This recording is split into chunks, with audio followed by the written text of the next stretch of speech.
Coming to you live from the country of Genovia, it's the Movie Changeup podcast, where each week two people go head-to-head pitching movie reboots. And this is the premiere of Season 3. If you've seen Season 1 or Season 2, we've changed up the format a little bit. Normally in the past, we'd have 7 movies and 7 rules, or 5 movies and 5 rules.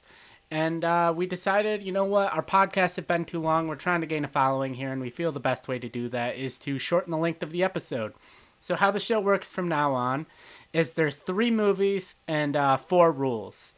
What's with the extra rule? Basically, the contestants have to determine which rule they want to use on all 3 movies. The other rules they only would use once, and so one person might use one rule for all 3 movies, the other person might use a different rule for all 3 movies. It all kind of just depends on what they think will work.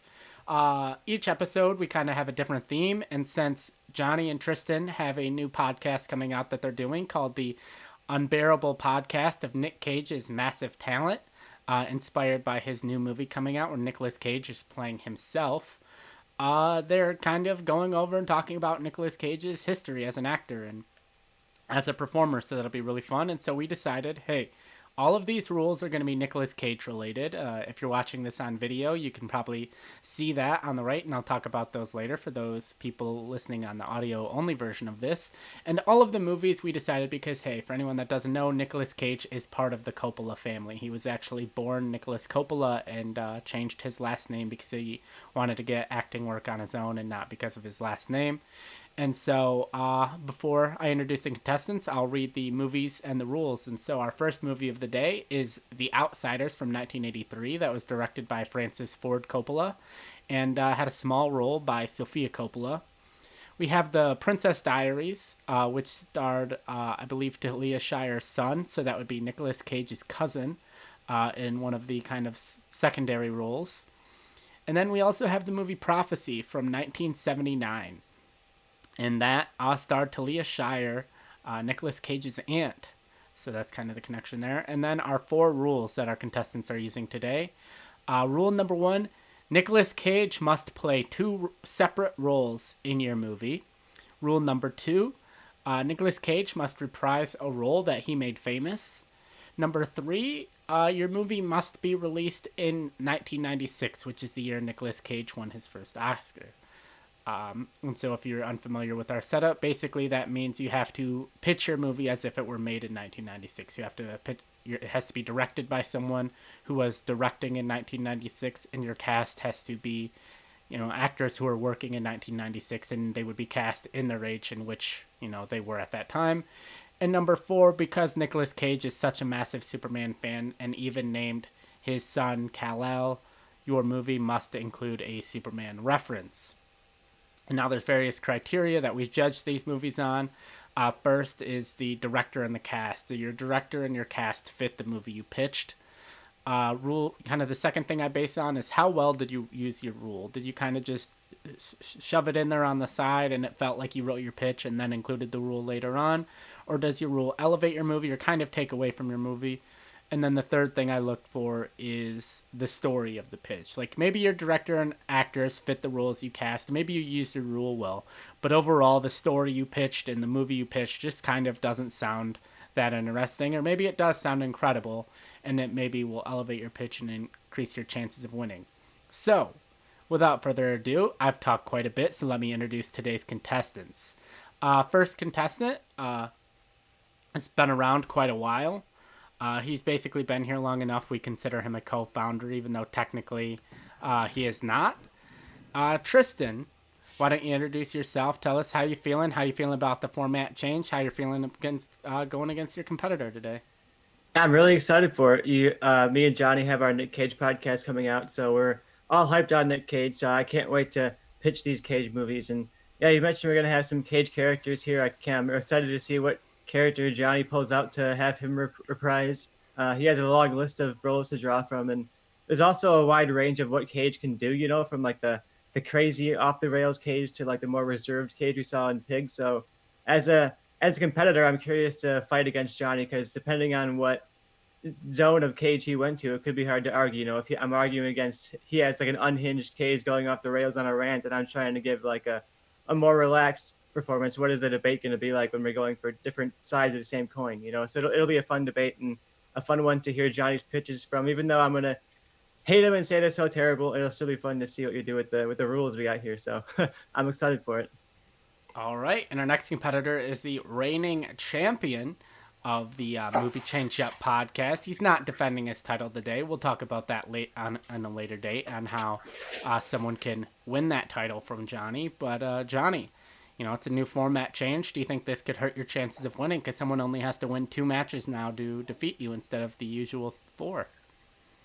I think this one might make fights closer, just in terms of, I think it's going to be hard to stay on an undefeated streak like I was with our other formats with this, because like you said, it only takes 2. You could come in with 3 good pitches. If someone comes in with 2 good pitches and the judge just happens to like those, 2 better, it's more of a coin flip than it was before, but I think it'll make for some more, fun competitive matches. And like Tristan said, we both share a love for Nicolas Cage. So I'm interested to see his pitches. Normally I come in and I'm like, my pitches are going to kick this person's ass. Their pitches are going to suck. I come in today and I'm really interested to see what Tristan did with it and how he used these rules and what he did, what direction he went with the movies. Because going in, I thought, I could just do whatever I wanted with these. And then I'm looking and I'm like, I got to maybe stay a little true to the story, but also change it. And it's 3 interesting movies that I have never seen, so I had to do some research there. But yeah, I'm excited. I will still beat Tristan. I'm hoping for a sweep, but I think he's going to come in with some fun Cage pitches, and I'm excited for him. All right, and before we hear these pitches, normally we did this part of the show before we started taping, but this is always a fun behind the scenes moment for me. So I decided, because, hey, we're shortening the show down, I think we have time to include some more things that were behind the scenes. So let's make this part of the show. So normally how we, figured out who went first is via a competition. So that competition will begin now. I have in my hand a DVD, well, technically it's a Blu-ray, related to this episode. And I am going to read the back of the Blu-ray. Anytime the title pops up, I will skip the title and just say blank. The first person to name the title of this movie will have choice in which movie we start with and who goes first. And so I will start reading that now. Buckle up for a pure adrenaline rush. As producer, Drive Angry. Jerry Bruckheimer's exclusive Con Air. hit. Oh, The Con Rock. Air. Damn it. Con Air. Nicolas Cage classic. Buckle up. I don't know why you'd have Drive Angry on Blu-ray. Should have thought harder on that one. All right. So, Tristan, you get first pick on which movie we do. Which movie are we going with and who goes first? Let's start with the one on the list that everybody's probably seen, the one that's most popular pick here, and that's 1979's Prophecy. All right. Who's going to go first? I'll go first on this one. All right. Prophecy, like Tristan We're said, just getting right into it. came out in Love to see it. 1979, got a 25% on Rotten Tomatoes, and I think we can all agree that's way too low for this movie. When a dispute occurs between a logging operation and a nearby Native American tribe, Dr. Robert Verne, played by Robert Foxworth, and his wife Maggie, played by Talia Shire, hence why this movie qualified for this podcast, are sent in to mediate. Chief John Hawkes, played by Armand Assante, insists the loggers are poisoning the water supply, and though company man Isley, played by Richard Dysart, denies it, the Verns can't ignore the strangely mutated wildlife roaming the woods. Robert captures a bear cub for testing and soon finds himself the target of an angry mutant grizzly. All right, let's hear that pitch. All right, so for me, the rule that I used for this specific movie is that it's going to be released in 1996. So that kind of explains some of the choices I made here. For my director, I picked John McTiernan. He was hot in the 1990s. He had Die Hard, Predator, Last Action Hero in the 80s and the early 90s, and then I think 1996 would be a great time for him to have this kind of fun action movie I'm trying to go for here, like a good 90s action thriller with a bunch of fun action sequences. So my premise here is that unexplainable earthquakes have been shaking a small rural mining town, and they only seem to be worsening as tensions between the small town miners, their union, and the mining company all seem to be worsening. So the miners are kind of insisting on better pay and better working conditions, but the company is threatening to close the mine entirely and saying, "Oh, you haven't been productive. You haven't made us enough money anyway, so we might just close the whole mine down." So the town is kind of tense coming into the situation here. And our opening scene, we follow a small town sheriff played by Kevin Bacon, who's investigating noises from the inside of this mine while it's closed. He's hearing kind of screams and strange sounds coming from the mine. He's not quite sure what it is, so he's going to hunt down, investigate it. Of course, going in by himself because it's horror movie logic. And he goes down and he's shocked to find several bodies kind of decimated and torn up at the bottom of the mine. He says, "Oh my God, what happened down here?" He doesn't really have time to understand it though because he's attacked by this unseen monster who kind of comes and chases him out through the mine. He's running away, and trying to get back to his car. And you can hear on the radio someone's calling him, trying to get his attention. He gets back to the car, grabs his radio just in time to grab the mic and say "mine," and then get pulled back into the mine. He's eaten and he's killed. So in the opening scene, you get Kevin Bacon kind of surprise death because you think he's going to be the main character. He's a bigger star, and then he's killed off. And then we go from that to follow our Newtown sheriff, played by Holly Hunter, and she recruits. She's obviously kind of out of her elements, and she's like, "Oh, well, I'm not prepared to be sheriff." And suddenly, our sheriff has gone missing, and we're in the middle of this crisis, so I'm not exactly prepared here. And she kind of wants to investigate this missing sheriff, so she recruits a local miner who's a leader of the union, played by William H. Macy, who wants to keep the mine open because he obviously wants to pay for his needs and his family and his shelter. He's kind of a working dad of the mine, and they're kind of fighting against the owner of the mining company, played by John Voight, and his big muscle enforcer, played by Dolph Lundgren, who I think would be a really fun role in that kind of a union busting fighty kind of guy. So she's kind of obviously has no idea what she's dealing with here at this point, and townspeople are going missing, getting mutilated. They're kind of finding their bodies out in the woods. They're saying what's going on here. So the mining company is kind of denying it, saying, "Oh, it's just animals, it's this and that." And the duo comes face to face with the monster and finds out that it's a Wendigo. So the mining company is kind of in their greed of pushing this mine, they've unleashed the Wendigo, and the Wendigo has been eating and killing these people. So now Holly Hunter, William H. Macy are kind of sitting in the diner, not quite sure what to do. And while they're sitting there, this car pulls up. It's a pristine 1970s sports car, like a Ferrari. Looks like it would just right out of the dealership, despite being in the middle of this beat up town. The door opens up, and out walks Nicolas Cage. He's playing his silent but deadly gun for hire from Willy's Wonderland that came out a couple of years ago. If you've seen that or not, he plays a drifter who comes into a small town, and he doesn't talk throughout the entire movie, so I continue that here. He doesn't speak at all in this movie. And he has this kind of enigmatic past, and I kind of want to fill in the past slightly with this movie and say, "Oh, this is one of his many adventures as a drifter out in the wilderness." So it kind of becomes Cage leading this group of three on this investigation, and they uncover in the final act that it's not just the Wendigo. They've unleashed all kinds of cryptids. So the woods are kind of full of monsters, and as the mining company has greedily pushed this mine further and further, they've only angered the creatures in the woods. So we kind of get Nick Cage having to fight all of these monsters. And Joe has Willy's Wonderland right there.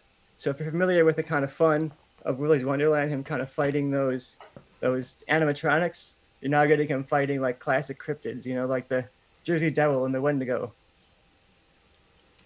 So you have Nick Cage being a fucking badass, killing all these monsters, and in the end, he does save the town. He does kind of drive out the evil mining company, and a new company comes in, tries to kind of say, "Oh, we're gonna do things differently here, we promise," but there's kind of this hint of maybe not, and maybe a hint of a sequel. And then Nick Cage kind of drives off into the desert and ends his mission kind of similarly to Willy's Wonderland, but not getting, not the ending he got there. So in this one, he kind of just drives off. So you get another adventure with that character, and he kind of drives off. So you get the hint that maybe there can be like more and more with this character. And I think he fits into like that 1996 action thriller, almost like a straight to DVD level action movie, but with these better actors and this better director that elevate it to something that could be really memorable. All right, I just have one question. Like, I obviously know what it is, but for people at home that may not know, but I do, what the hell's a Wendigo? So a Wendigo is kind of this big wooden monster, tree kind of creature that is famous, a famous cryptid. So a cryptid is like these ancient Okay. legendary creatures. So a Wendigo is like a tree monster, essentially. Okay. The easiest way to explain it. All But right. famous for like living in the woods, hunting down people, and especially people who like disrespect nature and disrespect the woods. So I think it fits as the main villain for the movie, and then you kind of bring in some other iconic cryptids for like the final act battle. All right. Johnny, let's hear your pitch for Prophecy. I went a little different direction. I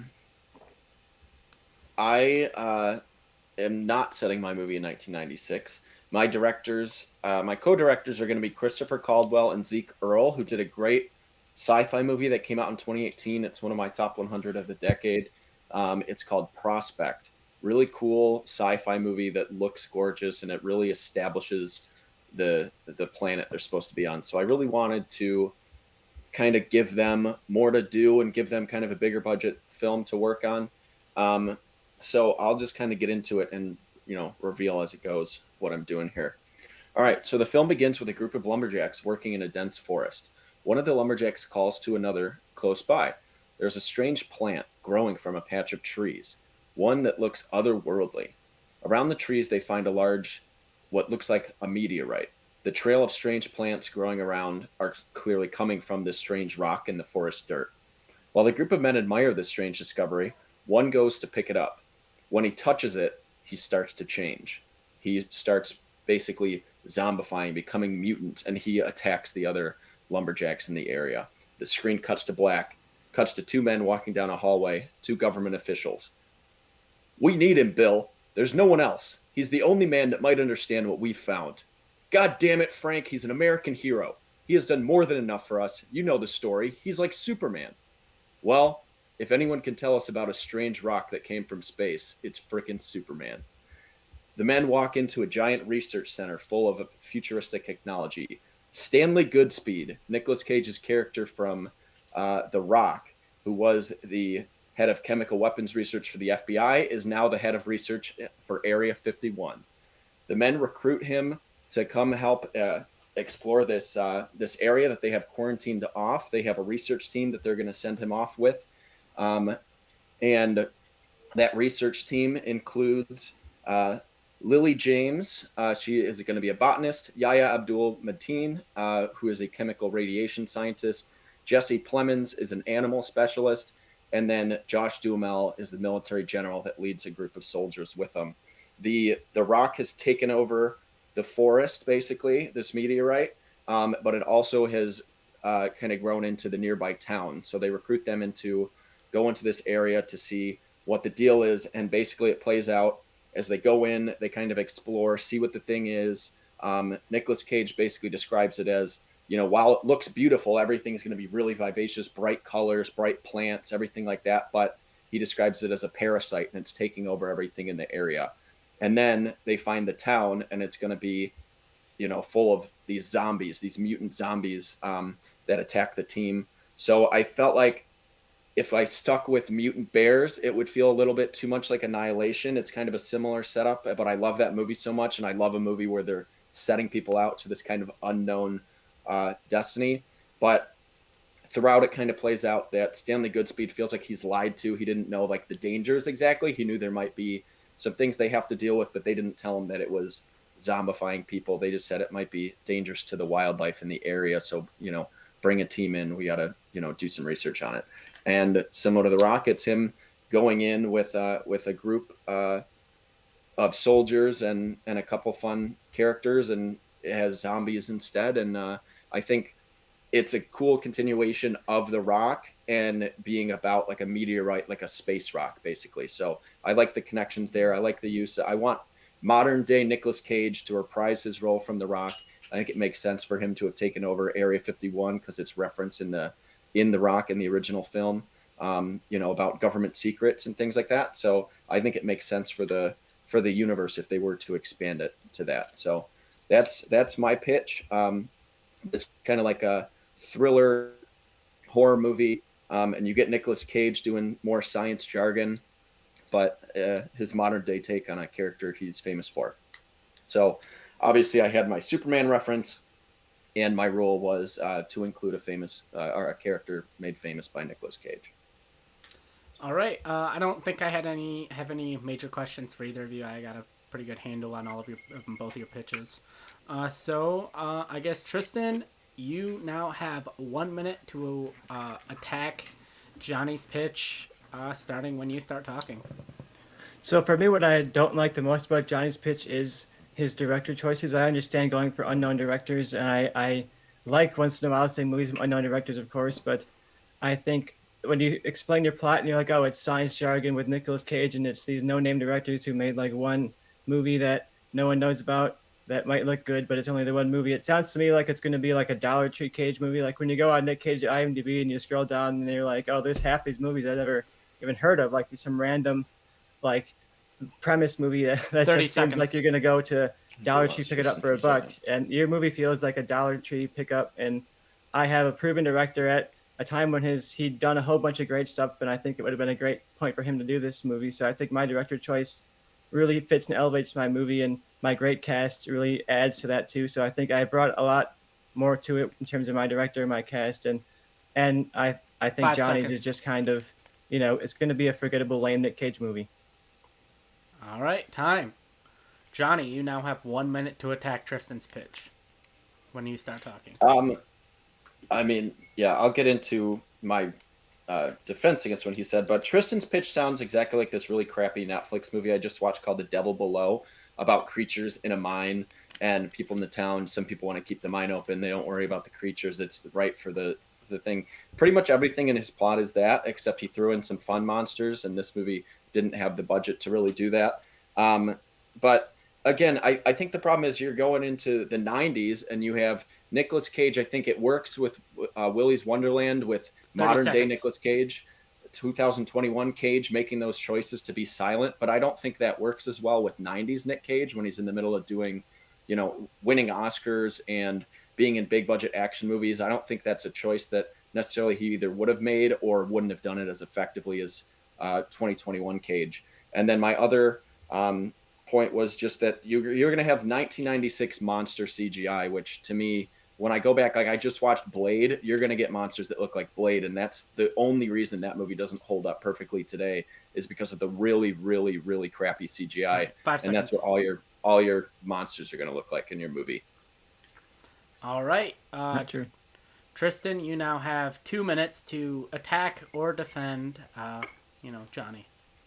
Look, he made an assumption that it was going to be bad 90s CGI. I didn't say it would be all CGI. You could easily do these monsters in practical effects the same way Willy's Wonderland had a lot of practical effects. Like you can do that really effectively. And I think the director that I picked showed that he could do kind of really grounded practical action. Like look at Predator, that had visual effects, and that was 10 years before this came out, and it looked great. And I think he can pull this off, and he can pull off kind of taking Nick Cage, and look what he did for Bruce Willis in Die Hard. He kind of took that, made it that everyman action hero into him, and I think he could be able to coach Nick Cage into giving this performance, and the character coming coming from the other movie, I think gives it a slight push where it's like the character already exists, so he's coming in and playing this character, and I think John McTiernan would be able to pull that character off and make us believe it, especially when he's not the lead in this one. He's kind of the supporting action guy, and I think he's coming right off of the Rock at this point, and he's about to do Con Air, so I think he's at a point where he's perfectly happy with doing these fun action movies. It's not beneath him to be doing action movies at this point in his career. This is right at the time he was doing those great, fun, cheesy action movies where he just gave fun performances, and I think he'd be able to see the fun in this performance, and it would be a great way to kind of foil what he was doing at that time. And in movies like The Rock, where he was giving these big, showy performances, this can be a way to kind of subvert that while also still kind of leaning into it a little bit. And I think it could be really fun to see him take on Dolph Lundgren as his villain. I think mine just sounds like a lot more fun. Yours feels like a cheap knockoff movie that no one would really care about and watch. Maybe you'd watch it if you're doing a Nick Cage binge, but that's pretty much it. Mine feels like it'd be one of those classic 90s action movies that everyone would be talking about, and they'd point to it right in the same era as Con Air, right in the same era as The Rock, as one of his classic fun action roles that totally subverts what people thought he was going to be doing at the time. 5 seconds. So I think it would be a great fit for him and for this movie. I think it sounds like a fun one. All right. Johnny, you now have 2 minutes to attack or defend against Tristan. I'll say to my defense on the director choice, with Tristan saying, it feels like a dollar bin Nick Cage movie. First of all, that's what Willy's Wonderland is. Nick Cage is great in it. He's the best part, but the movie stinks and it's from an amateur director. But Nicolas Cage, it doesn't matter what director he's with now. It doesn't have to be a cheap movie. Look at Pig. That was a first-time director. Panos Cosmatos made a name for himself with Mandy. That was an early director into his career. It was like his second film. Those are probably the two best Nicolas Cage movies of the last 10 years, and those are both by unknown directors that maybe had one project where they kind of showed what they can do. Prospect isn't just some crappy sci-fi movie no one's ever heard of. It's a really well made, well directed film, and just like a lot of these studios are pulling these directors that have little to no experience but know they can tell a story and get performances out of their actors. Prospect is carried by two really strong lead performances, and it builds the type of world that I'm looking to do in this one. And I think it's just fun. We get a lot. We went through a stretch where zombie movies were everything and they all sucked. And then, Train to Busan came out, and once people realized that movie kicks ass, it's like, okay, you can do good zombie movies. I think this is a cool sci-fi film with a beloved character in the past that I'd rather see. If I'm going to see another Nicolas Cage characters, I already have his performance in Willy's Wonderland. It's not going to be improved on that by 30 seconds. Giving that to face-off Nicolas Cage, whose best part of the 90s was his one-liners and his overacting and those choices. I think when he got to the point in his career now, when he's doing quieter films like Mandy, that's more of the type of guy I see succeeding as that character than 1996 Cage in Yours. So I'd rather use him as like nowadays return to form of a character that he used to play and be all charismatic, and see what he can do with that character now. It's more interesting. All right, and so now you guys have a 2-minute free for all. You can attack each other, defend yourself. Whoever starts talking first, I'll start the timer. Yeah, for me, the biggest thing is just Johnny's feels like a maybe, like a shot in the dark. Like, oh, it could be good, maybe, if the directors do pull it off, maybe. But when you look at his career, the reality is that, like, when he goes for these deep cut random genre picks, most of the time they don't work. Sometimes they do, but most of the time they don't. And I think Johnny's leans towards not working. He feels like sure, Prospect might be good, but I don't know. I haven't seen it, so I can't argue against that specific movie. But all I can say is that, yeah, with Nick Cage, sometimes his $1 movies are fun, but most of the time they're not. And a lot of that comes down to the directors when they're so unproven. I just don't feel confident that they'd be able to pull it off. I'll say most of his movies that he's doing that are dollar bin movies are not from unproven directors. Like Willy's Wonderland isn't from a director who's been working forever but always makes dollar bin movies. That's the type of movie that you get when Nicolas Cage does Jiu-Jitsu. It's from a director that's done 1 million movies and all of them are just straight to DVD. It's not from giving him a real studio film with actual directors. So I don't think that point really stands to it. I think that's just the only point you can really fight against it. I think with yours, it would be one of the fun 90s action movies. But when you look back on it, rewatching Face Off, rewatching Con Air, sure, those movies have fun performances from Cage, but the movies themselves aren't very good. But I'm not pitching Face Off or Con Air. I'm pitching a movie from John McTiernan, a proven director who has tons of great movies. Like Die Hard, Predator. A couple. Those are some of the peaks of action Predator movies. is good and Die Hard is great, but 30 seconds. McTiernan by 96 doing this movie with Nicolas Cage being all silent, I just don't see it all fitting together, as well as like the idea of it now is funny, but actually taking myself into 1996, I don't know if this film really works. And I do think that it would be bogged down by bad CGI.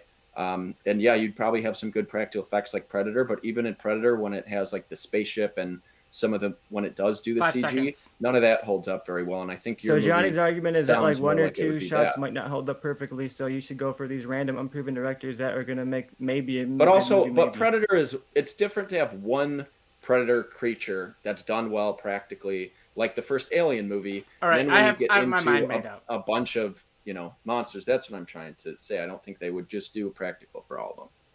All right, so I was a little bit back and forth, but I think by the time we got to the free-for-all, I had kind of made my mind up, and I thought, I pretty much know where I'm going. What it came down to for me, as far as going through everything, I think as far as story goes, I think you guys are pretty even on that point. I think both your guys' stories sound interesting and something I would watch. As far as director and cast, Johnny's directors didn't really bother me as much. It didn't really, they haven't made a lot of movies, but part of what his pitch reminded me of is like the directors of like Bad Boys for Life or other things where it's like these new guys. But I looked up while you guys were talking. I looked up Prospect and it had good reviews. It had everything, and there wasn't really like, oh, like it was good despite its directors or anything. So I think they're directors, new coming directors that have shown they have talent, that they can make something good. Um, cast, your cast, I feel like Nicolas Cage, your roles would be good for both of you. It's bringing Stanley Goodspeed back as well as bringing Willy's Wonderland back. My one thing, but basically what it came down to, I think you both had a decent amount of positives, but I think a lot more negatives for me came down on Tristan, just because while John McTiernan did good with Die Hard and he did good with Predator, the Predator was a realist, it was a human in a suit, and there was really no otherworldly stuff in Die Hard, where I feel like bringing in like a tree monster and all of these other monsters in Prophecy, I don't know how well it would hold up, and I don't know with these type of movies. And I also agree with Johnny of I don't know if necessarily 1996 silent Nick, 1996 Nick Cage, but silent is exactly maybe the best use of that rule. And so for me overall, though, it was relatively close, but I decided to ultimately go with Johnny on this. Tristan, I I'd thought watch when he that. pulled up in the fancy car, I thought it was going to be his character from Gone in 60 Seconds. But when you did the Willy's Wonderland, I was like, yeah, I don't know. Like now when you read the interview with him about it, he's like, oh yeah, I this specific scene I pulled from, my years as like a studying Brazilian jiu-jitsu, and I wanted to pull from Bruce Lee. And I'm like, I don't see him doing that in the 90s. It was very specific time in his life that he could pull off an amazing performance. But he's so fucking good in that movie. So I don't blame you for wanting to, put that. I think there was just too much of a gap between 96 and now for that. I think if it was a different year, that would have been harder to fight against. If it was a little later. Yeah. So, Yeah, I would watch Johnny's movie. yeah. My original director choice was and now I forget her name, but the director who just did Candyman last year. I thought she showed a lot with that, but then I wanted to go something more of like two directors that have proved themselves as sci-fi directors, even though that no one knows who they are. And now I realize I should have gone with the directors that were of The Endless, which Tristan had me watch, because then he would have been like, okay, I know these guys are actually good and I've seen their movies. And I think that would have been a little harder to fight, but I'm glad I still won. But I would have seen Tristan's movie for sure. Having just watched Blade and Face Off, it would squeeze right in there. But yeah, that CGI in the 90s, man, that's the one thing I really can't get past sometimes. Yeah, that was a big drawback. I mean, I know like maybe practical, but I was picturing all these different monsters. Like the practical, it wasn't like vibing with me, and then I was like CG. I don't know how it would work, and that was one of the. Well, it's like when you watch Hellraiser, you get amazing practical characters, but then anytime you do need to have some CG around it, and when you watch that movie and the CG is like, this is a cartoon. This looks more like Space Jam level of using cartoons instead of effects. So I was thinking about doing Prospect in 1996, and that's the reason that was fresh in my head of that is because I changed it, and I was like, I want to make that a little more modern. I think I can do more with that. I also had to change it from the bear to zombies because I was like, my movie sounds a lot like Annihilation.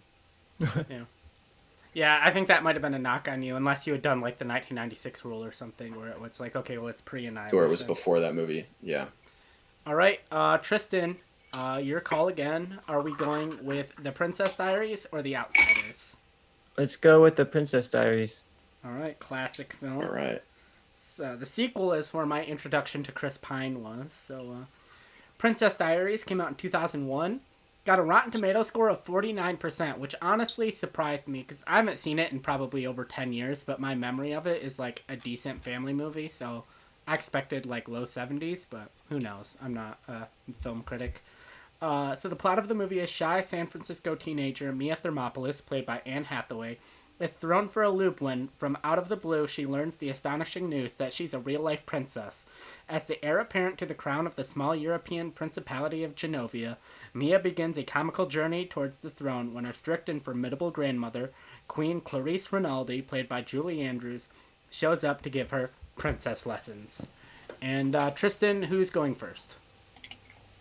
I'll go first on this one again, I guess. Okay. Hit me with it.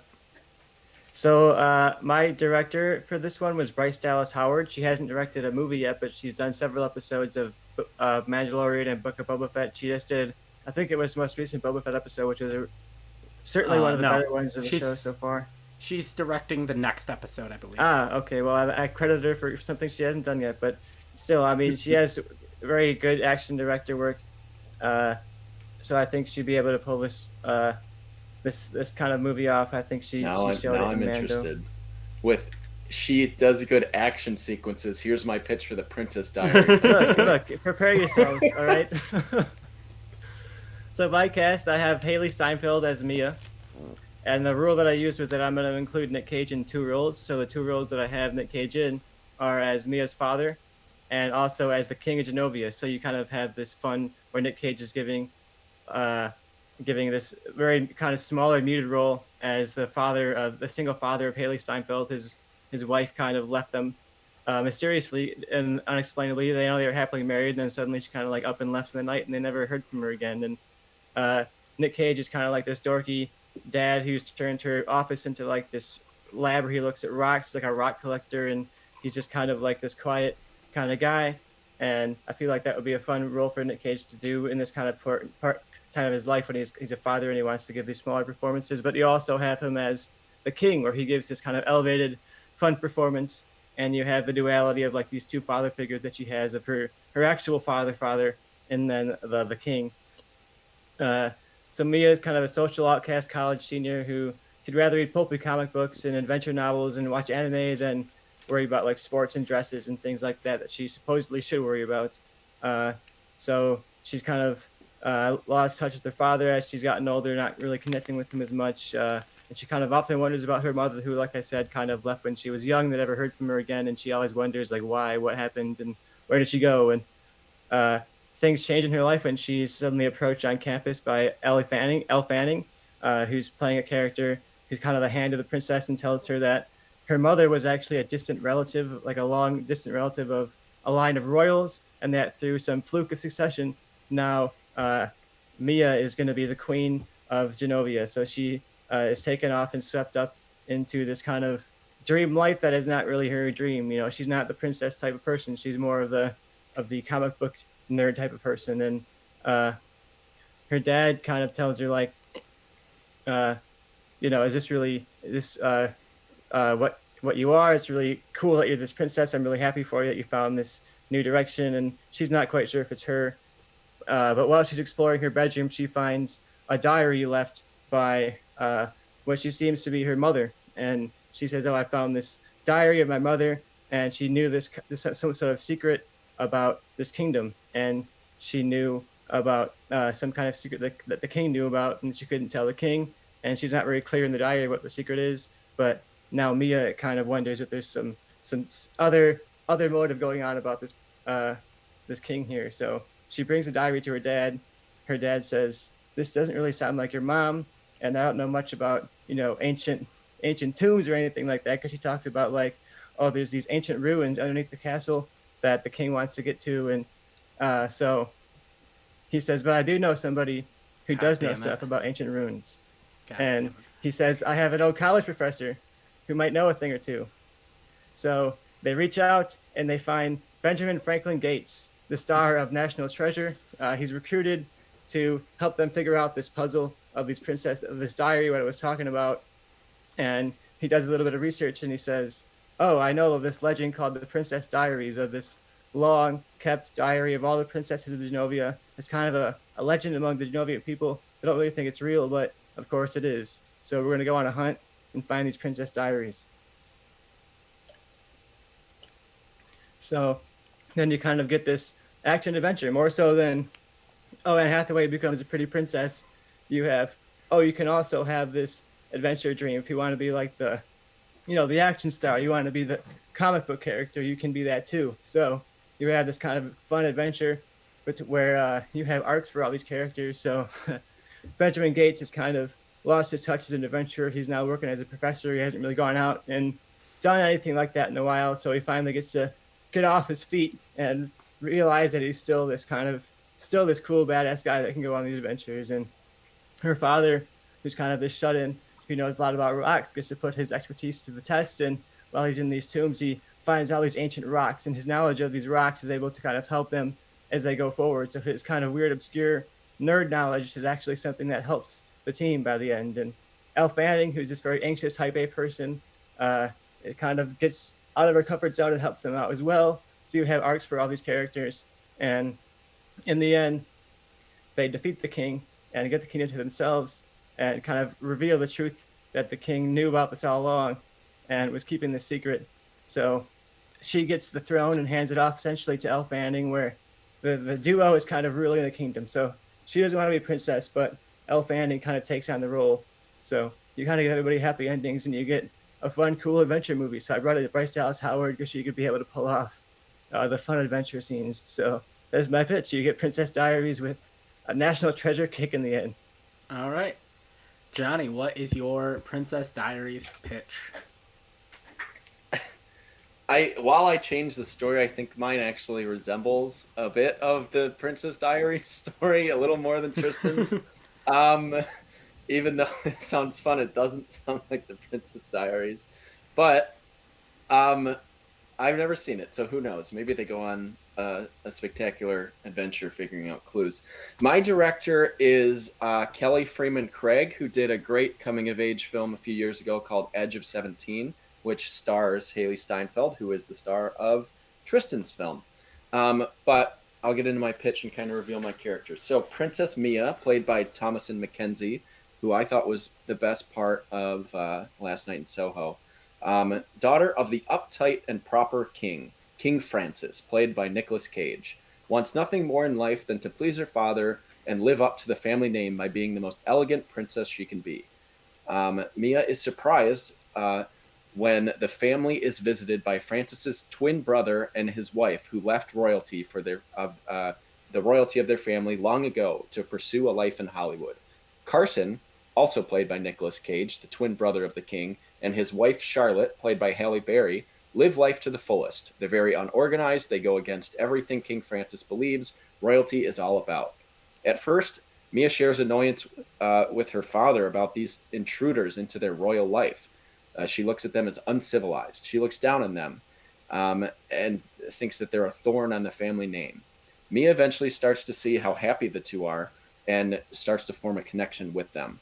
When Mia learns the true reason Carson left the family, which is that it wasn't to go play Superman, which is Nicolas Cage's big acting role, which his brother blames him for. He says, "You left us to go be in Hollywood and go play Superman, and you should have stayed here and been, part of the family, and you abandoned us." But it turns out he left the family because he was in love with Halle Berry's character, and that he was getting crucified by the media for loving a black woman and someone who was an actress. So I think that's a good play on the Meghan Markle situation with Prince Harry. Yeah. Sure. Yep. The one that looks like Carson Wentz, hence Nick Cage's character being named Carson. That's how I came up with that name. So once she finds it out, she starts to form a strong bond with her aunt and uncle and realizes life is more than about being civilized. It's about having fun and living life to the fullest. Her father starts shunning her, and Mia struggles with the idea of pleasing the king or living a happier life. So I wanted to kind of flip it. The Princess Diaries is about this girl who doesn't know she's a princess and doesn't act that way and has to learn how to be a princess. And we've seen that a million times in movies, and that's boring. I want to see kind of the opposite. This girl that I think Thomasin McKenzie can really pull off, that really uptight, elegant princess, and then kind of learn to have fun and start, learning from the goofballs that come into their life. And I think that that would be a good family movie. Nicolas Cage does a lot of these obscure ones nowadays, but National Treasure is a great, like Tristan pulled from it. It's one of the best like original stories that we've gotten that's a family movie in a long time. And I think Nicolas Cage going back that route and doing like a family movie, like a good PG, type of film that anyone can go see, would be fun. And I think is would be a kind of change things up from what he's been doing recently, even though I really like what he's been doing recently. So that is the direction I went. I will say I was thinking of making this a musical, but since Joe was our judge and not Tristan, I went against that. But I thought a musical for this actually would have worked really well. Even though I don't watch musicals, so it's hard for me to fight really hard for one. So that's my film. I got my Superman reference, which is going to be obviously my role used in all the movies, and Nicolas Cage playing two roles, as does Tristan. All right. And Tristan, what your two rules were? Oh, you did the two roles plus the role. Okay, yeah. So Yeah. okay. So got if it. you haven't followed along, the rule that I'm using is that I have a Nick Cage character in all of my movies. And Johnny is obviously doing the Superman reference. All right. I think I'm leaning a certain way. I don't want to show my cards too much. I believe Tristan went first, so you have 1 minute to attack Johnny, starting when you start talking. Yeah, you talked about how you want to make a good family movie because Nick Cage does good family films, and mine is a great family movie. You get it's like a family adventure movie, and I think you talked about how mine's not faithful to the original, and I think it's honestly very faithful to the core story of the original, where it's like she finds out she's a princess, she doesn't think she can take on the role, she doesn't think she's worth it, but over the course of the story, she learns how to be a princess, and this kind of subverts it. Instead of learning how to be a princess by like being prim and proper and wearing dresses, she learns how to be a princess by going out to adventure and saving the kingdom. So she learns how to be a princess in that way, in a different way. So it's still the same core story, and she learns that she has this princess within her the whole time, essentially. So I think I'm very faithful to the original story. So I don't think that's a good knock on mine. And yeah, I agree with you that Nick Cage should go and do some good family films like the one that I just pitched, a fun family adventure. Bryce Dallas Howard, I think it would be a great fit for like a family film director. If you look at her work in Star Wars, I think she's shown that she can pull off like family TV really well. So I think that's a good fit. And I think Nick Cage would have a lot more fun in my movie than in yours, because you can have the sort of family dad role that you have in yours, but it can also be the fun king at the end when he reveals himself at the end. Of course, he's going to have a cool Nick Cage villain monologue and really be able to ham it up. So you're going to get the highs and then also like the emotional lows in Nick Cage. You're going to be able to see him mourning his wife, and you're going to be able to see like him as kind of this secluded dad who's not quite as outgoing as he used to be. So you have that there as well. So I think you're covering a wide range of Cage in my movie. So I think mine just sounds like a lot of fun. All right, 5 seconds. And a really cool subversion of the Princess Diaries, and not just doing the exact same story, but following the core of it and doing it totally differently. All right, Johnny, you got a minute to attack Tristan, starting when you start talking.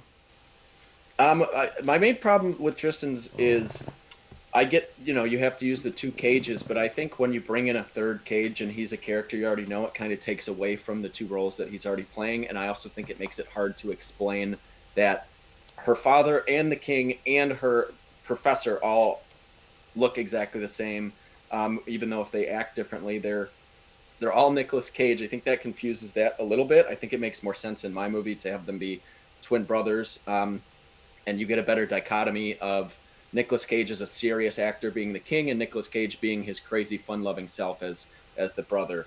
And I think yours works a little bit for a National Treasure type adventure, except that National Treasure, the only reason that Nick Cage is an expert in that character, in that 15 whole field, seconds. it's American history because of the Gates family and because of the treasure. And both movies deal with American history. I don't know if he would be going off to Genovia to go off on some adventure that doesn't really fit with the rest of those films. So I don't know if that mesh necessarily works. I think you could maybe make it work, but you'd have to stretch the character of Ben Gates a 5 lot seconds. to get there. And you already did that a little too much in Book of Secrets. I think they over expanded his character a little too much already in that one.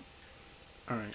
So before we get started, the two things I will say before you start attacking and defending, I really don't feel like I need much defense on the Nicolas Cage knowing about Genovia, because really the only thing I got from Tristan's is he knew basically about the You book, like the which rocks. he knew about the book and whatnot. So I feel like if he just happens to come across that information at some point in his life, like maybe he knows about it. It's not. I wasn't getting the vibe he knows all about the history of Genovia. Maybe just about the book. And then two, I do need defense from Tristan though, as part of it, of how you explain how her dad looks the same as someone on his mom's, or how Haley Steinfeld's dad looks the same as someone on her mom's side of the family, because that would like weird me out and take me out of the movie. So I'll need a little bit of defense on that. And other than that, you got Tristan has 2 minutes when he starts talking. Look, I don't think it's that confusing. I think it's essentially part of the joke of it. Like Nick Cage is playing both of these roles, and you're supposed to be aware of the fact that it's Nick Cage playing both of these roles. Like when you watch The Wizard of Oz, you know that the fact that they're playing their roles in the one version, and then they're also playing the other roles. And I think it's part of the fun that Nick Cage is playing these two different roles and these two different father figures. And it's not like, oh, the king is like the father of the mom. It's like, oh, the mom was like this long distant relative of this long distant family. So I don't think it's all that weird that it's not like, oh, they're she married this one someone looked just like her dad or something like that. It's essentially like, oh, she has this long distant relative that was royalty. So I think it doesn't really weird me out, and I think it's part of the fun that Nick Cage is playing both of those different opposing figures. And there's even a joke in it where he could be like, that could obviously point out the fact that like, oh, that guy's an old fossil when he talks about Benjamin Gates, and you can have that's like a joke on the fact that they're played by the same actor, and you could easily make jokes about how like he shows up and the king sees him and One says, minute. "Oh, that guy looks like royalty." You could easily write in some lampshading jokes that make it fun. So I think that's part of the fun of the movie, and plus it's an adventure kind of fun movie. So I think it's kind of fun to see them going off on this adventure, and I think. Yeah, I think to the core story of it, it's really you're seeing her learn how to be a princess through adventure and through action rather than just through like culture and behavior. So I think that's part of the arc of her within Princess Diaries and within this. And yeah, I think it's a fun elevation of. I've seen Princess Diaries so many times. It's 30 like a seconds. classic movie I watched as a kid. So I don't really want to see them take the exact same premise and do it over again. So I think it's perfectly fun to take the idea of the Princess Diaries and throw it into like a more of an action kind of movie, similar to like they did with Jumanji or things like that recently, where they take the idea and kind of elevate it to something different, but it's still in the end the same core theme and the same core story. So I think mine feels like a really fun elevation of a movie that I liked a lot as a 50 kid. or 5 And seconds. you throw in National Treasure and Nick Cage, it makes anything better. So I'm all in on mine. All right, Johnny, you got 2 minutes to attack or defend Tristan as soon as you Do you start have talking. anything specific you need me to address like you did for Tristan? No. Because he Okay. only really, I just had the one thing of I didn't need him to defend something I already agreed with, and then he had the one small thing I had a problem, but I thought he defended it well, so. Got it. I will say he defended it by using the point of Wizard of Oz, which it's not like the Tin Man, Scarecrow, and Lion were all played by the same actor, which is closer to what he's doing than if it was, than having them be different than they are in the beginning of the movie and the end of the movie. I think that can work if you do like Austin Powers or Coming to America when you have that, but you have to be playing kind of outrageous characters, and I don't see that with Ben Gates thing here. I just think if you're going with, I'd love to see a sequel to National Treasure.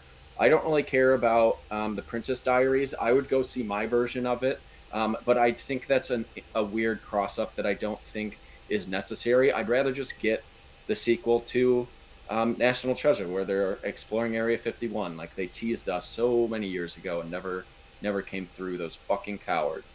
Um, We might be getting it I'd now. love to see that, but they maybe, and that would be great. But until then, I want to see Nicolas Cage kind of do something a little more focused on his acting. I think if you have three different characters by him, and one of them is Ben Gates, who is like a mild mannered Nicolas Cage for the most part. One I think minute. if you're using two of him in roles, I'd like to see, like I mentioned, like the dichotomy of you get serious Nicolas Cage, you get family style fun Nicolas Cage. I just think it works better. Like that rule choice works better for my movie than Tristan's. And I think his second role being added in there distracts from what he might have been going for originally with the rules. I don't think they mesh well together. I like the idea of this kind of being a commentary and showing life lessons that you don't normally get in 30 seconds. some of these live action kids movies.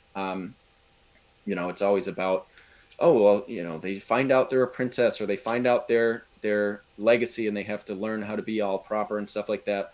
I want to see a switch on that. I think that would be fun. We don't really have that in movies.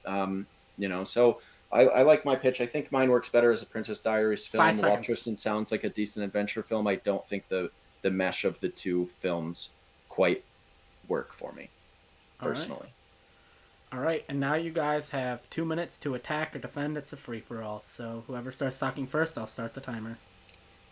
I think my mesh works perfectly. You talk about my 3 different cages, and I think they are 3 different performances. You get the king, who's the crazy villain who gives the increasingly over the top performance that we can get out of Cage. You also get Benjamin Gates, who, like you said, is kind of the straight man, adventurer type person who's leader of the team. And then you also get the dad, who is like the dorky, anxious type, who's kind of like really uncomfortable with a lot of element in what he's doing. So I think you have very, very different performances from Cage that would lead to a lot of fun comedy moments in the movie. And yeah, you even said like, oh, if they play like outrageous fun roles, then it can work. And that's exactly what I'm doing here. Like, it's a fun movie. It's an adventure movie where they're kind of leaning into the joke of it, and I think it seems perfectly fine to me that we have all this meshed together. And I think mine sounds exactly like a good Princess Diaries pickup, and yours honestly doesn't really. Yours just sounds like you kind of take it somewhat, and mine in a way almost sounds more faithful than yours. Because sure, I changed all the periphery around it, like I changed the adventure of it, but the 1 structure minute. is the same thing. So I think that mine feels But like you're also a you're really also fun giving this elevation. to Bryce Dallas Howard, who's completely unproven. Unlike my directors from the last movie that I did, my directors have shown that they can actually do a film, and I think this would be a really poor decision on Bryce Dallas Howard's part if she wanted to be seen as a serious director, to have her debut directorial film to be what you are pitching. I think it's smart for debut directors to kind of stick to something that's their own story or something that's close to them, and I don't necessarily think that's good for a good career choice for her. We've already seen a really good coming of age story that's much different than my film, but Kelly Freeman Craig has already shown that she can do a really great tone and have some serious 15 moments, and mine seconds. wouldn't be as adult as Edge of 17 was, but it would have a similar type of tone, and it's proven from a director that has shown that she can do that successfully already. And I don't think Bryce that Bryce Dallas Dallas Howard is Howard has definitely done proven, though. I anything that mean, she she's can done some show. of the best work in The She's done a couple Mandalorian. Mandalorian episodes, which had nothing to do with your movie. 5 I don't seconds. see the connection there. The connection is she's a good director who directs action well and directs female characters well, and I think it's a perfectly good fit. Disney, she's worked for Disney. Like, I think she's right in the wheelhouse of this movie. All I right. think it's a bad Time. directorial debut choice for her. All right. So this one I was back and forth on almost to the very end, and then I realized something, and it kind of sold me. I think Johnny's pitch is kind of a little bit more of a generic Princess Diaries type pick. I think Tristan swung more for the fences on his pick.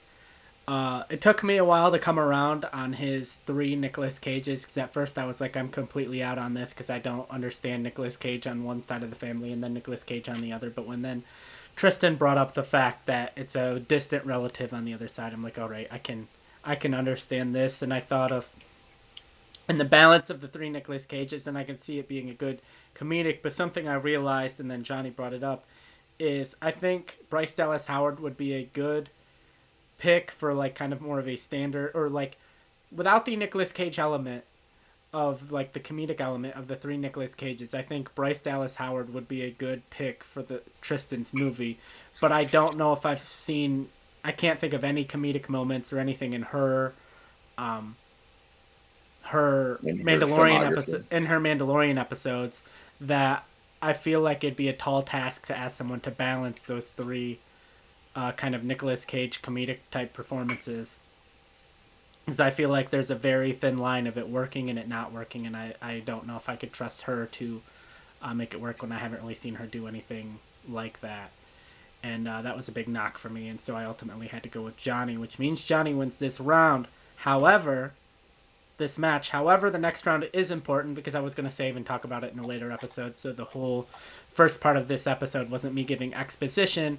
Basically, how we're determining who faces the champ is, and before how we would do it is if you win 2 matches in a row, you get to face the champ for the title. But we've decided, because there was too much to keep track of, essentially, going into, like, we'll do it, like, we'll have championship matches 2 or 3 times a year. Whenever we decide to do a championship match, we'll look at who has the highest, like, round win percentage going into a match. So Tristan winning here or losing here could potentially affect down the line him beating someone out for a championship match. So this round is still important. It doesn't really matter as far as this match goes, but it could help push Tristan into a championship match in the future. So Tristan, to stop from getting shut out, are you going first on the Outsiders, or is I guess I'll go first on this one again and see if I. Well, why don't you change it up? You're you go 0-2 first then, on Johnny. going first. I'll go first. All right, let me. We'll see if maybe Joe just picks what stays fresher in his mind. We'll see. I mean, that's partially why I added the free for all element to kind of. No, it's good to address those things too with the free for all. I like that. You can kind of get to things like in my fight against Tristan with the 2 minutes. I didn't even think to get to the director addressing that. So I'm glad we have that little free for all added, so I could address something else. All right, so we have The Outsiders, came out in 1983, got a 68% on Rotten Tomatoes. A teen gang in rural Oklahoma, the Greasers, are perpetually at odds with the Socials, a rival group. When Greasers Ponyboy, played by C. Thomas Howell, and Johnny, played by Ralph Macchio, get into a brawl that ends in the death of a Social member, the boys are forced to go into hiding. Soon, Ponyboy and Johnny, along with the intense Dallas, played by Matt Dillon, and their Greaser buddies, must contend with the consequences of their violent lives. While some Greasers try to achieve redemption, others meet tragic ends. Johnny, you're all right. My director choice might make sense as my film goes on, but I chose Chuck Russell because I'm setting this in 1996, or releasing it in 1996. And Chuck Russell just made a couple years before this a super successful comedy called The Mask. And then he also did one of what is considered probably the best Nightmare on Elm Street sequel, Nightmare on Elm Street 3, Dream Warriors. So I think those two best represent what I'm going for in my movie. My Johnny is going to be played by Mike Vitar, who is Benny the Jet from The Sandlot, which just came out a few years before this. He didn't do a lot afterwards, so I want to give him another role because I thought he's great in Sandlot. My Ponyboy Curtis is Ryder Strong. At the time, he was doing some movies, but he was obviously most famous for Boy Meets World. And then so I have my Johnny. He's kind of like the younger, unsure of himself character. My Playboy Curtis is like the pretty boy. And I think Ryder Strong fits that. And then my Dallas is like he was the Matt Dillon character in the original, so he was kind of the tough kid. That's going to be played by Christian Bale. Those are the three that I really cast because it's hard to find a lot of kid actors from 1996, but those are the three most important roles outside of obviously what I will reveal. So the film begins with two rival street gangs in New York, the Greasers and the Socials. They're in a fight. When the gangs hear cops approaching, they all scatter. One of the Greasers, Johnny, stumbles into an abandoned house, or what he thought was abandoned. The floorboards crack. He falls into the basement. Inside, there is a coffin. Inside the coffin, a sleeping man in ancient attire. The vampire opens his eyes. Him and Johnny both shout in horror. The vampire, played by Nicolas Cage. Johnny realizes after both are freaking out that the vampire is frightened of him. He seems harmless. Johnny calms down. He was able to calm the vampire down, but he can't really understand the ancient Latin the vampire is speaking. The two still become friends despite the language barrier, and Johnny learns the vampire's name is Lucius. The next day, Johnny brings Ponyboy and Dallas to come meet his new friend. At first, like him, they are frightened, but they realize Lucius is harmless. The boys teach Lucius the ways of the Greasers.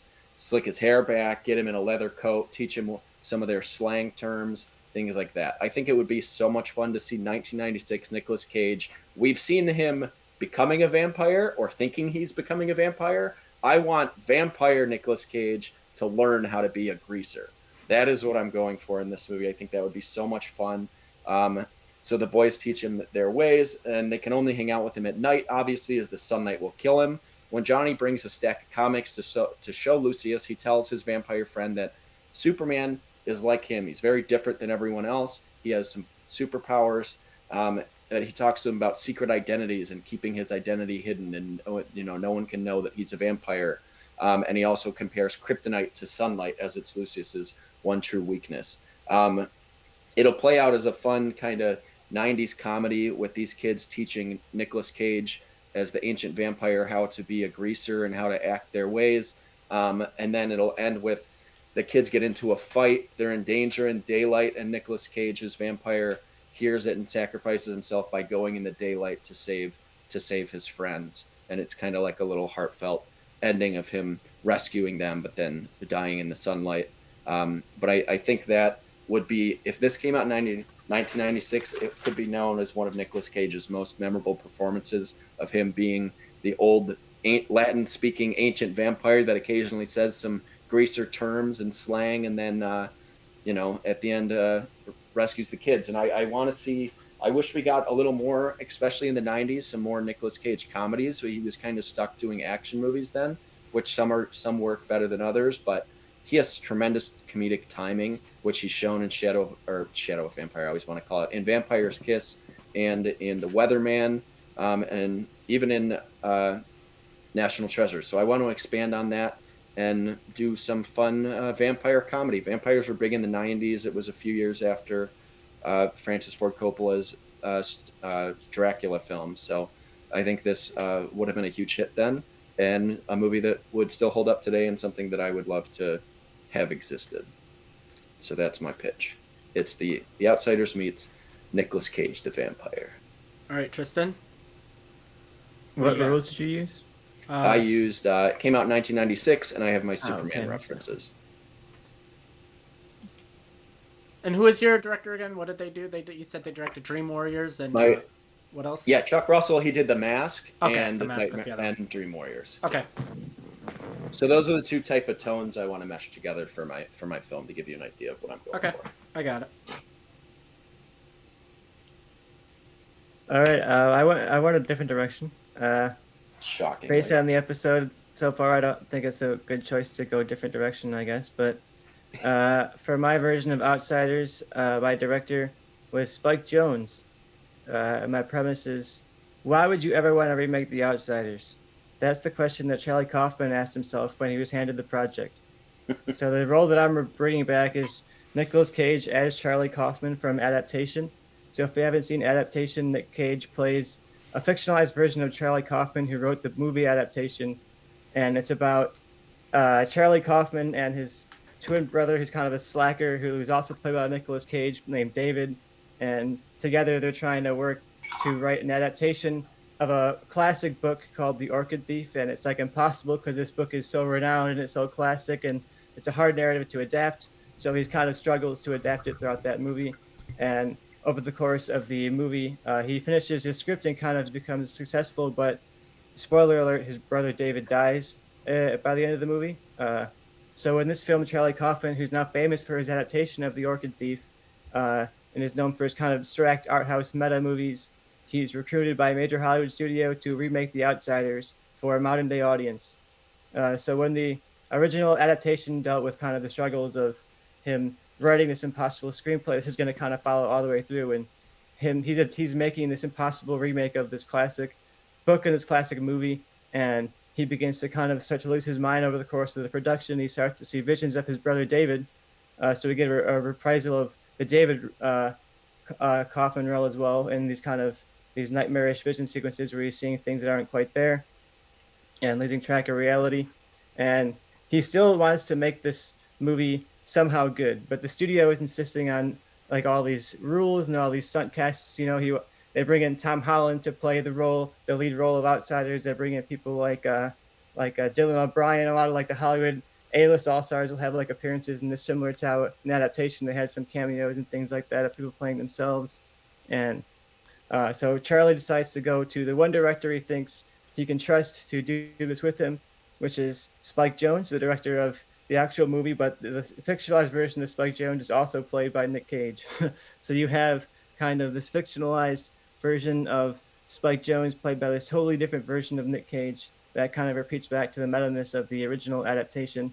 And you follow them through the process of making The Outsiders in 2022, and you kind of see like the onset antics and these moments where Charlie Kaufman, while he's kind of losing his sanity, chases Tom Holland into his dressing room and starts like giving him lines from the movie, and Tom Holland's kind of like confused, like, are we like auditioning right now or something? And it's kind of like have really awkward comedic moments between the actors, and I think that could be really fun, and you could really get a crazy performance out of Nick Cage from all these different roles. And by the end of the film, the movie's released and the audiences all love it. They say, "Oh, it brought back our favorite characters, and it reminded us so much of the original." And you get kind of these. You don't see the movie itself. All you kind of see is like the people reacting and kind of like the crowd afterwards talking about it. So you don't know exactly how the movie turned out, but all you can see is like how people felt about it, and you hear like, "Oh, they liked it so much, and they were so happy about it." And then you get like a final scene where Charlie's giving an interview, and he's kind of talking about like, oh, all the sequels he's going to make and the franchise potential of The Outsiders. And you get kind of this ending note of, sure, he had success, but kind of at a cost, similar to the ending note of Adaptation, while weaving in Outsiders. And in a way, how Adaptation was this meta movie about adapting this impossible book. I wanted to make another meta movie about adapting an impossible remake in an era where everything's being remade. I think it could be a really fun movie for Spike Jonze and Charlie Kaufman to work on again. And Nick Cage, I think would have a lot of fun kind of commenting on the state of Hollywood right now and how that system kind of like ate him up and threw him out as soon as he wasn't like relevant anymore. And now he kind of seems to have this anti-blockbuster stance. So it could be fun to see him in this kind of role commenting on that. It could be a really fun continuation. So I think it's not exactly an adaptation of The Outsiders, but that's kind of the point. All right. I'm gonna be honest. I think this could be a pretty nice battle here. We got two very different movies and two movies I'd definitely be interested in watching. So, can't wait to see how this goes. I think Mike, I did have a question for Johnny. Johnny, when is your movie? Is it set in 1996 or is it like a 1996 movie, but it's still set in like 1965 when the original was set? It's still set like when The Outsiders came out. So they're like 60s gangster kids. Okay, that's all I had. Greasers. Yep. All right, Johnny, you now have 1 minute to attack Tristan, starting whenever you start talking. While I love Adaptation, I think it's not a movie that really needs a revisit, a sequel to it. Even though I think that maybe that plays into Tristan's mocking of franchises that he's going for, but also I think it kind of hinders it in a way that maybe he didn't realize when he did a sequel to Adaptation. But also, my biggest question is why is the sequel to Adaptation when Charlie Kaufman is this big successful 30 seconds. Movie writer that immediately gets put on this project, The Outsiders, coming out in 2021. Almost basically, Nick Cage is 20 years older than he was. All of the characters that he's playing are 20 years older than he was in Adaptation. And I think it was a mistake to have Nicolas Cage play the fictionalized version of Spike Jonze when Spike Jonze would do a phenomenal job as himself in that role. I mean, we've seen him have fun in cameos and in things before, and I think that it's something that hinders you, and just like your last movie takes away from like the Nicolas Cage being himself and his brother, and just distracts you that he's also playing Spike Jonze. All right, Tristan, you have a minute to attack Johnny, starting when you start talking.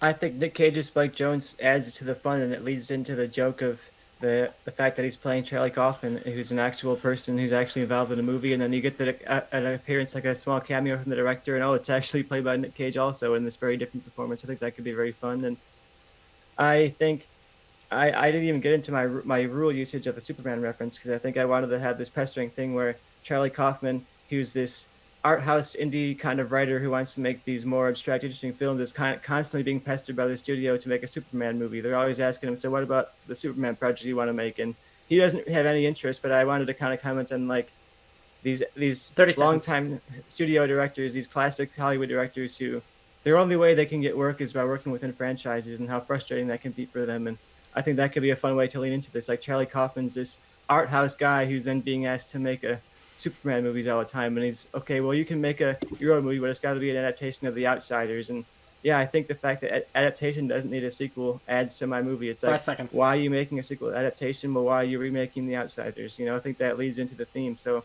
I like my movie a lot, and I think it's very meta and very fun. And I think it's something all of these writers and directors and actors would have a lot of fun making it and really would enjoy to do. All right, that's been a long 5 seconds. Johnny, I you did the get same thing. yeah, it's okay. You get 2 minutes to attack or defend, starting when you start talking.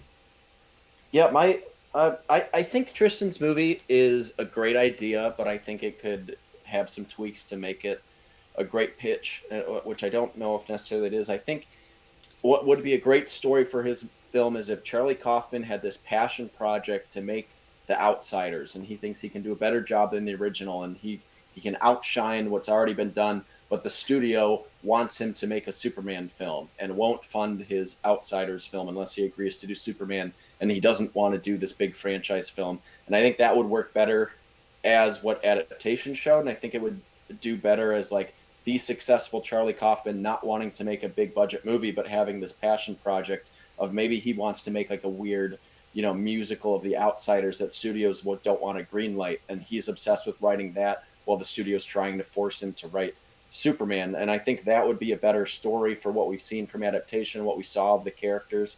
And I didn't get that from your pitch. It sounds just more like a little bit of a hodgepodge of ideas 1 minute. kind of thrown together without having a straightforward plot point, which you still get in adaptation. Even though it has obscurity, you get point A to point B to point C in specific orders. And if I was going to get a sequel to it, I want the successful Charlie Kaufman that wants to be able to make anything that he wants, but studios are forcing him to make, a big superhero film because that's all that makes money. And I think you could have done that, and I didn't get that from your pitch. And then also Nicolas Cage, whether you de-age him or not, is still 20 years older than he was at the time, and you're 20 basing it seconds. off of him being big off the movie that he put out in 2002, and then immediately gets put on this project of doing The Outsiders. I mean, I never said that it takes place immediately after the last movie. Like, this is a contemporary movie. All right, are we at the now. free for all now, or what are we doing here? Oh, we can just go to the free for all. Yeah, I don't know. Alright. Tristan started. All right, you had like 2 I just seconds started the left, so it was free-for-all. fine. So Tristan, the one thing I do want to hear though is I want to hear some attack before we get to the free for all, or when during the free for all, I want to hear some attacks on Johnny's pitch. I haven't really got any so far, and it starts when you start talking, or somebody. Tristan hasn't done his 2 minutes, I don't think. Oh no! Right? I Right, did no. mine. All just right, now. that is right. Tristan That is hasn't right, done his. Tristan. So you That's get your why. 2 That's minutes. why he hasn't really talked about it. Yeah, you get your 2 minutes starting when you start talking, and I want to hear some attacks on Johnny's, as well as any defenses you may have, starting when you start talking. Look, I think as per this whole episode, Johnny's playing it very safe and just doing these very direct adaptations of the things we've already seen. And like, you don't have, there's no reason to do The Outsiders again. We've already gotten perfect version of The Outsiders, and like, sure, you added in the fact that it's his vampires is somewhat different, but like it just feels like you're throwing something into The Outsiders versus making it a new thing. And mine feels like a much more different, much more new thing. And like, I think mine feels like a much more fun, enjoyable role for Nick Cage. Like, sure, he's playing a vampire in yours, and that could be fun, I guess, because it's Nick Cage and he's playing the vampire. But like, he came out in 1996. I think that's very early in his career. I don't think it's at a point where he's having enough fun where he'd be able to really lead into that vampire performance. And I think in a contemporary Nick Cage could have a lot more fun in my movie. He's playing these roles he's previously played with the Charlie Kaufman and David Kaufman roles, so I think he'd fall right back into it. And the themes of adaptation have only become more and more relevant. And Johnny said, oh, Tristan had a thing where Kaufman wanted to make a passion project, but it was held back by the studio, then it would be good. And that's exactly what this movie is about. Like, it's about he's trying to bring passion to this studio production. He's saying, well, if I'm going to make an Outsiders remake, I guess I got to make it my own. I got to really make it as much as I can my own. And throughout the whole process, he just can't. He's met by these roadblocks constantly, whether it's the studio, whether it's his own mental insanity. He's constantly met by these roadblocks that stop him from making the Outsiders movie he wants to make. And then by the end, you realize it was a studio movie that had all this member-berry stuff, and it wasn't necessarily what he wanted to make potentially. So I think, yeah, I mean, mine sounds like it has the themes of adaptation, and you lead into the title of Outsiders because they're like, oh, we want like outsider perspective. They want to bring in like these indie arty directors, but not really. They just want to put the name on the poster, and then that's pretty much it. So I think you have the idea that the Outsiders are not just the book, 5 seconds. The Outsiders, but it's just Charlie Kaufman himself, the outsider, trying to come in and make it in Hollywood still, even though he's an established artsy director, he's still trying to make it. And I think that's part of the theme of the book, or theme of the movie I'm making. And I think sure Johnny kind of feels like the original with the All right, vampire thrown it's in. a long Mine's different. 5 seconds. Yeah. Free for all. Whoever starts talking first, the 2 minutes will start. Yeah, I'll start. The thing with mine is you can still look at it and say it's The Outsiders. It resembles The Outsiders. It's set in 1965. It has greasers. It has the socials, and it has and more of a theme of being the outsiders. The actual, like, from reading the plot of the film, it doesn't really make sense for the title. Mine's gonna be three kids that are supposed to be in this gang, but then all of a sudden they're in the library reading old ancient Latin so they can communicate with their weird friend that they just made. And then all the, gang members are going to make fun of them, call them nerds, and like they don't fit. So it's outsiders while they're still in this gang, but they made a new friend and they visited a new part of life. Yours, while it references the outsiders, is not any way, shape, or form an outsiders movie. It's just adaptation to. You can sub out the outsiders with a million different films and it still is the same movie. I don't think yours embraced the actual outsiders enough. I think you could have done a better job of making it surrounded by that and having that involved in the story. Yeah, you're going to see scenes from it probably with them shooting it and him coming in and 1 minute interacting with them. But I don't necessarily see that as an outsiders film more than just adaptation too. Just like I don't need to make an like this is. I'm not trying to do it an outsiders like this is. Yeah, you're not trying to reboot Outsiders, which is the point of these pitches. Yeah, it's called Outsiders, and it's the same exact logic they used when they were making adaptation like that. I think this is a fun twist on it, and I think there's no reason to do another Outsiders movie. Yours doesn't sound like Outsiders at all. It sounds like you have greasers and a vampire, and you're like, oh, but they're in the gang, so it's Outsiders. 30 seconds. Mine has the book The Sounds Outsiders. like Pride and Prejudice and zombies. Like it's we've seen classic tales with throw in some vampires or throw in some zombies or throw in some aspect to it. I think that's we've seen it 100 times, which is why it's not interesting. Mine's totally interesting. We've seen it nothing like this times. ever. And it I think it worked. 5 seconds. Although mine's better. I think mine's more creative. Mine's better. Tristan sucks. All right, time's up. Nick Cage rules.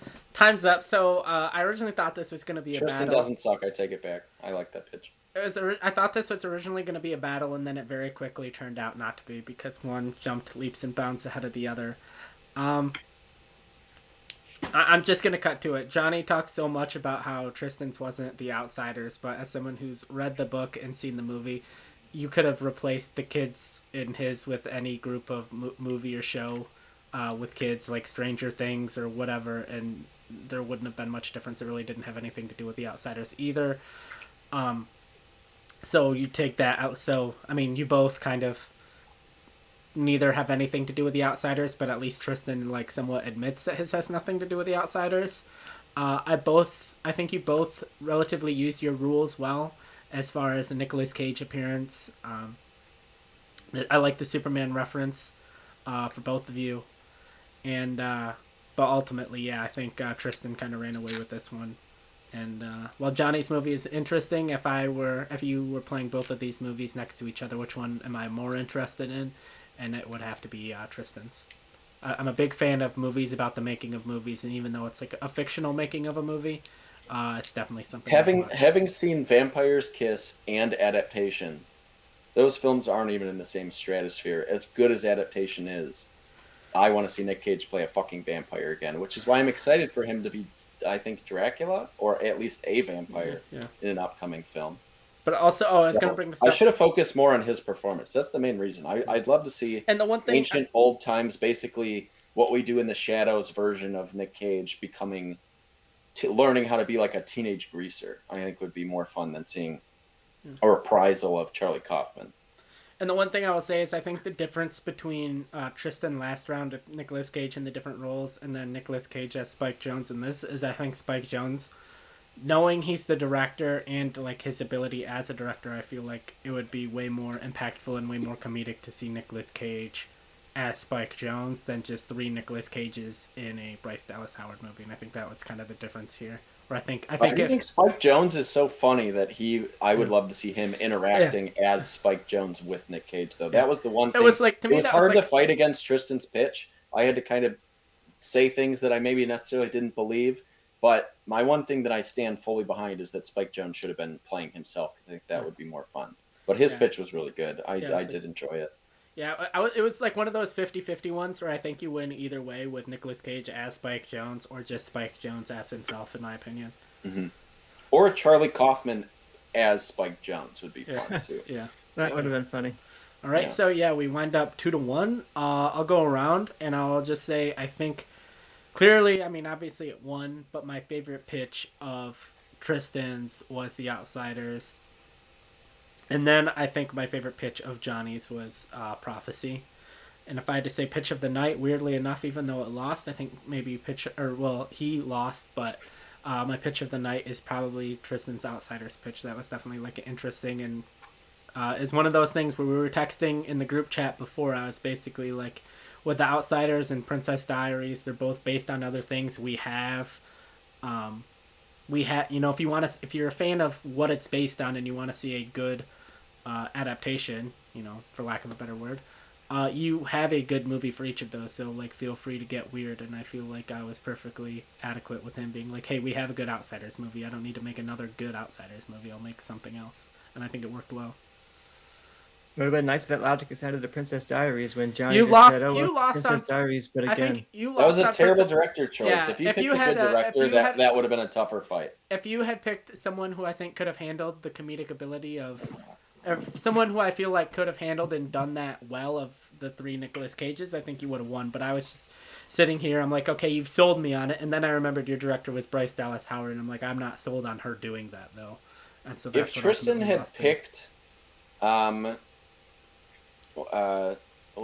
Jake Kasdan, who did Jumanji, it would have made a little more sense with the rest of his pitch. I don't think Bryce Dallas Howard was a good fit at all. Yeah, I Even think Ron Howard was a bad fit.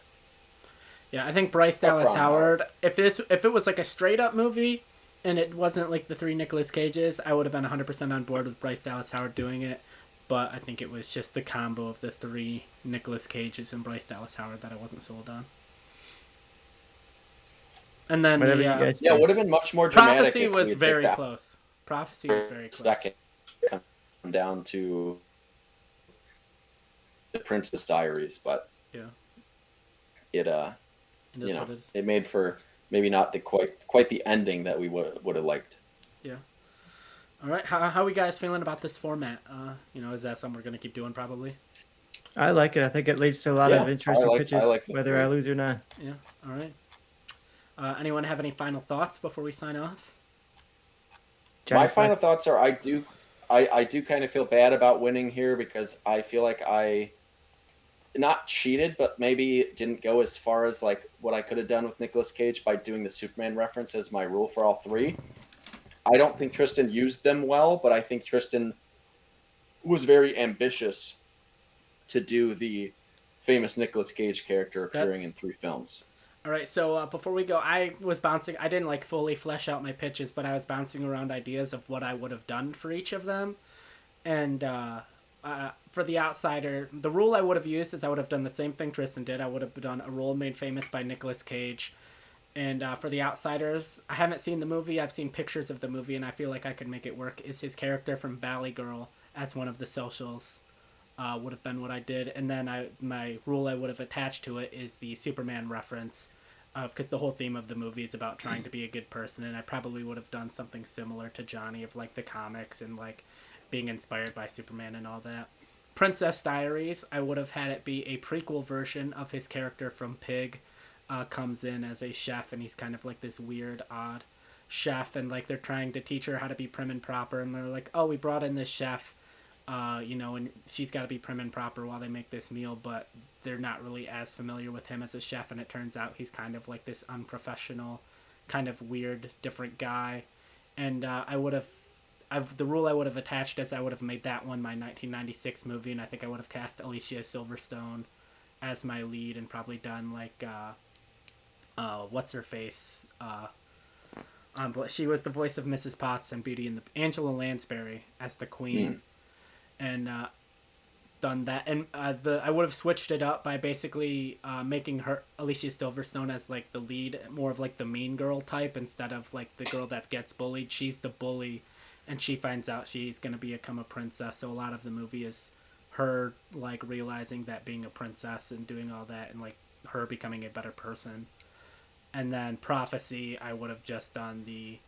I didn't know what I would have done, but I'm like, okay, this is the movie I have 3 Nicolas Cages in, and I feel like Prophecy would have been the perfect movie for 3 random weird Nicolas Cage roles.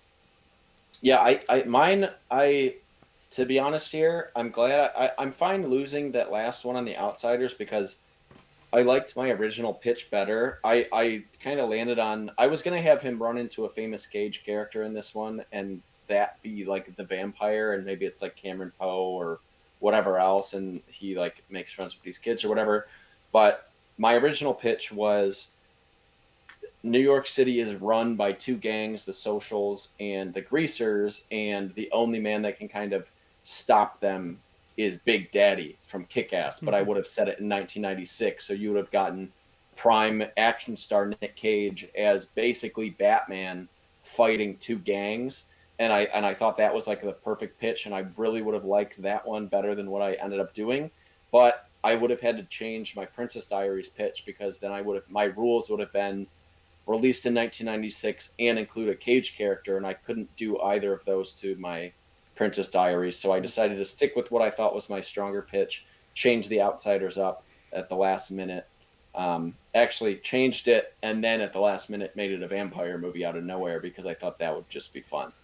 But yeah, I'm okay losing that final one because Tristan had a strong pitch, and knowing that he, no matter what I did, probably would have beat me with that last pitch, I feel better about having to change it and keep my winning pitch instead of deciding to change Princess Diaries. Yeah, you would have. I think you still. I mean, maybe you would have had something else in there that would have pushed it over the edge, but I think you still lose essentially for the same reason. Of you've changed it. It's no longer really The Outsiders anymore, anyways. And Tristan's is. I mean, his isn't at all. But you like a movie about people making a movie. Yeah. If you're gonna throw The but at Outsiders least like out, the thing is, I feel like you know. But I think the thing is that what I think is okay. Here's what's bullshit about Tristan winning that pitch. I've pitched twice the same fucking pitch of the Flight of the Conchords movie where they're trying to make some bullshit film, and it's about the making of a movie, and it's funny, and it's a great pitch, and I pitched it as a movie only I would like, and I lost both times. And Joe never fucking stepped in there and said, you know what I like? A movie about movies being made. Fuck you, Joe. That's some bullshit. I think you decide that now, sure, but you didn't fucking have my back when I did that pitch twice and lost both times. I think the difference is though in the both of you changing the movies is Tristan like admits he's like, yeah, I'm changing my movie. Where yours is like mine's an adaptation of The Outsiders, but it's also like not. Where Tristan's. Why is it called The Outsiders? They're not outsiders. They're just 2 gangs. Because they're that. It's not because number one is are they not about outsiders of their gang? Because I don't think so. The Socials are like the popular kids. They're like the athletes, the jocks. Where the Greasers are like the outsiders, the outcasts of society. Like I think the main 3 kids of Ponyboy, Soda Pop, and whatever the older Patrick Swayze's character's name is. Like their dad's dead. The older brother's essentially raising his 2 younger brothers. Like they're like the loser outcasts of society. Where the Socials are like the big popular like jock kids. They're not really like the only gangs. way to make a good movie about 1950s gangs is to have version Steven Spielberg direct it and have it be a musical. I think that's how you got to do it. You know, Steven Spielberg Outsiders musical. I'd watch that. I should have made mine a fucking musical. I would have. I would have lost, but Tristan would have had a tougher time fighting. I don't know. I might have been into it. All right. Any final thoughts from Nicolas anyone else? Cage as a vampire singing a song would have been great. Any final thoughts? I love Nick Cage. If you guys want to see us talk about more Nick Cage, me and Johnny are talking about Nick Cage month to month on this very channel. So follow us here, whether it's Spotify, YouTube, Twitch, wherever you're at. We have all kinds of stuff coming out. Whether it's these pitch episodes, whether it's us talking to me and Joe, Disney Plus episodes every week. You know, we have a lot of content out here. So if you guys like to hear us nerd out and argue, we don't argue quite as much on the other shows. Yeah. But if you like us talking about movies, we're all here talking about movies all the time. So subscribe and follow us here. We'd love to have you. All right. And if you have Disney Plus and you also want to know like what to watch on Disney Plus, you can watch our Disney Plus weekly review, which Johnny clearly does not watch because he would know that Nicolas Cage has signed on to a National Treasure Disney Plus television show continuation. That's not a fucking The trilogy, though, that's a TV show. That's And he's bullshit. gonna be in the background. He's not even gonna be the lead. There's like gonna be like a new young female lead. So that's some bullshit that I Haley don't need to Steinfeld? know about. No, I don't remember who. I think she's like some immigrant or something as like her character. I think She's just a fucking immigrant.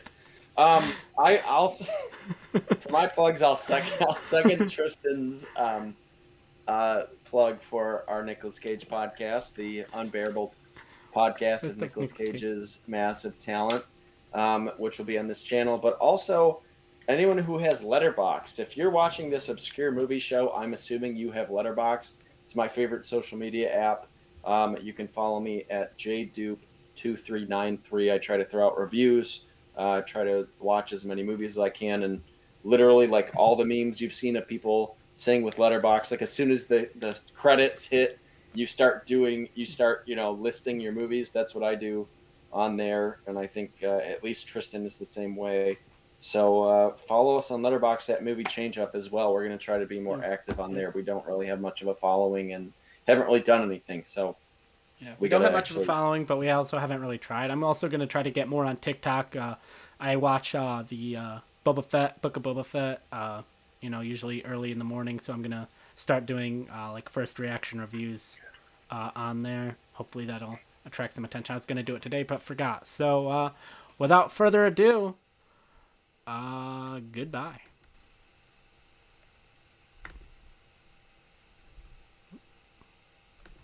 Hey, thank you for watching the Movie Changeup podcast. We'd really appreciate if you liked, commented, subscribed, and shared us with anyone you think might be into what we're doing over here. Thank you. Have a nice day.